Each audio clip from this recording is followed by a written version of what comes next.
how to make a bracelet.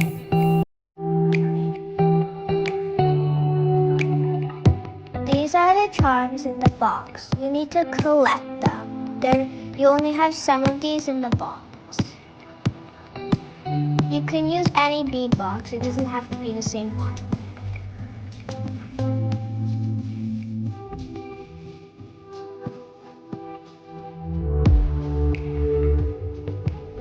Now let's open the box.